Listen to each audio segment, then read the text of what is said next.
Welcome to the course on ecology and environment, and specifically to the module on energy and environment. My name is Sreenivas Jayanti. I am a professor in Department of Chemical Engineering at IIT Madras. My email address is given here in case you want to contact me for doubts, queries, comments, etc. And we are going to discuss specifically the linkage between energy and environment, both of which are very important to us. In this module, roughly divided into 5 lectures, we are going to first of all look at what is this link connection between energy and environment, what are the main issues there and what are the important factors, and followed by a brief lecture on what is the energy, where it is coming from, and what are the needs of the society, and then closer look at what are the effects of energy harnessing on the environment, what stress does energy harvesting put on the environment, why there is a conflict between this energy and environment. And then we are going to look at, given that our environment is already stressed, we are going to look at what will be the future needs of energy and how we can extract the energy from various sources in an environmentally friendly way. Okay. We are going to look at this in 2 different aspects. One is at the world level, and secondly in the Indian context. And finally, in the last segment of this module, we are going to look at what we can call as the energy mix for specifically for India, and what we need to do in India so as to have both energy and environment for not only our generation, but also for the future generations to come. So, that is the overall structure of this particular module on energy and environment as part of the ecology and environment course.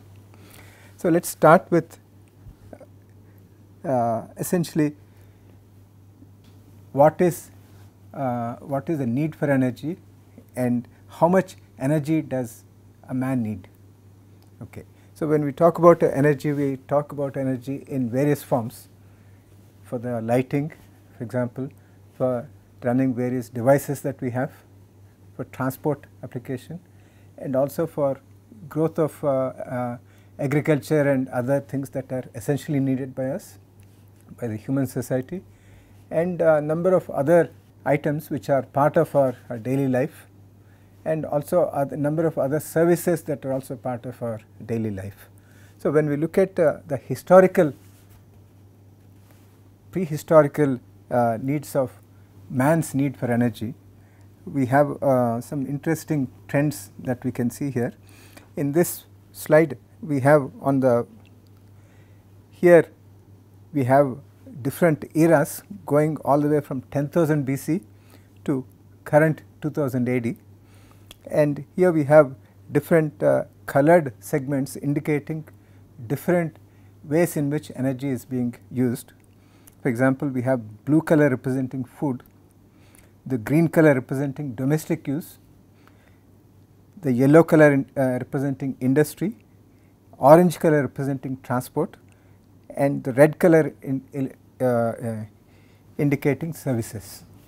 And on the x axis here along the horizontal line, we have the amount of energy that is going into each of these different uses of energy over a period of time. If you look at maybe the prehistoric man in Europe 10,000 BC, at that time there is the need for human needs in terms of the food and other things, and that would be slightly less than 10 gigajoules per year. You have the unit here, gigajoules per year. So, that is per annum so many 10 to the power 9 joules is what is needed, and that blue color is what man needs in terms of calories so as to sustain his daily life and all that. And since man has not evolved that much over the past 12,000 years, that part remains the same all the way from 10,000 BC to 2000 AD. Okay. But other parts which support human life as we see it and as we have evolved over this particular period have undergone drastic changes, and this has called for a vastly different amount of energy over this period. You can see that the green color domestic use is very little in 10,000 BC, but 1500 BC, maybe at the height of Egyptian civilization, there is slightly more.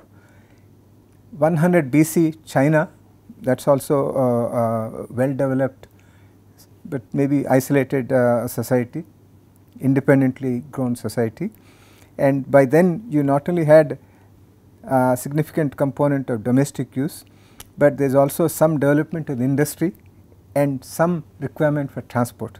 You have all these things coming by 100 BC in China, and 1300 AD Europe is the maybe around the dawn of industrialization or dawn of modern civilization, and there is a lot of connectivity, kingdoms have been developed, and many more people are there, and lots of activities. Human comforts have started creeping in, and so you see a significant amount for domestic use, maybe for heating and cooking and all those things, and also industry is beginning to take shape, and increased amount of transport maybe from city to city by ordinary people is also becoming common.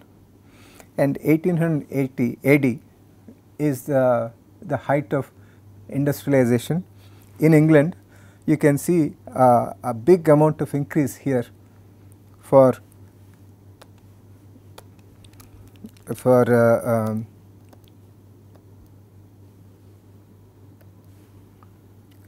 big amount of increase here for industry, and also a much larger amount here for transport, and services are beginning to also take significant amount. And the modern man of our generation in 2000 AD has not only a small component for basic human needs, a fairly large amount of close to 50 gigajoules per year for domestic use, for all our air conditioners and fridges, TVs and sound systems and all those things, and a large amount of industrial use, but which we see is less than what it was at the height of industrialization. That is because of the efficiency gains that have happened over this period, and also the way the industry has developed. Okay, so we are moving from very heavily energy intensive industries to less intensive industries, and then large amount of transport related energy, because the common man can also spend significant amount of travel in all forms. And then finally you have a burgeoning service sector, which is also calling for a large amount of energy. So the modern man has close to 170 gigajoules per year of energy, compared to less than 10 gigajoules per year for the prehistoric man. So that means a factor of 17 times the energy requirement is there per person over the years, and we need so much more. And what is another big difference between 10,000 BC and 2000 AD is the number of people that are there. So this has meant there is a big increase in the demand of energy by the modern human society. Okay, but this particular demand is not uniform across the world. It has never been uniform, and even now it is not uniform. Although we are much more open and closer to each other in this world, spread all over the globe here, we still have many huge disparities, and this actually has a very strong impact on what not only what the current needs of the human societies for energy, but what will also be the future needs of energy. Here we have energy use per capita, per person, what is the amount of energy usage here, and you can see in relative units there is a wide disparity between Bangladesh, which has 205, and the US which has 7,000, and India is 614, and China is 2029. So that means that India is consuming about 1/3 of China's per capita energy use, and many of the European countries and Russia and the US have much larger, maybe 10 times larger the per capita energy use, and this is an important disparity, and this disparity is accentuated by other aspect of energy as to why we need energy and why we want to have energy. And here we have another interesting statistic where we are looking at gross domestic product. Okay, so essentially the income generated by a country, and in terms of in relation to the amount of energy that is spent. Okay, so how many joules of energy produces how much of dollars of income. Okay, so that is what we are looking at. The higher the income that is generated per unit energy that is spent, the more will be the prosperity to be gained by spending more energy. And what we see here, there are certain European countries here which have very high values, 10, 12 like that, but Bangladesh, which is consuming very little energy, is not far behind. It is only 8.5 versus 10 here, and countries like US 7.1, India 6, Pakistan 5.5. Here this particular thing indicates even Nigeria, which is 3.5. So that means that in terms of energy usage per GDP, there is not that much differential as it is in terms of raw energy consumption per head itself. What this means is that when you put these two together, this would actually translate, the first figure would also translate into the GDP per capita. And what this means therefore is that these countries have very low GDP and these countries have very high GDP. These countries have high economic prosperity and these have very low economic prosperity. This particular linkage between energy consumption and the GDP also comes out in different figures. This is one particular figure spread from 1965 to 2015, so almost 50 years of data, and energy usage here in exajoules and GDP in trillion yen adjusted for inflation. So it is a good figure that we can compare yen with yen or dollars with dollars. Dollars of yen of 1960s can be compared with the yen of 2015 on this figure. So this is adjusted for inflation, and what we see is that in the blue color is the GDP growth and red color is the energy growth. So over this 1960s all the way into 1990s, 2000, and maybe even more, there has been a steady co-increase of both energy consumption and GDP.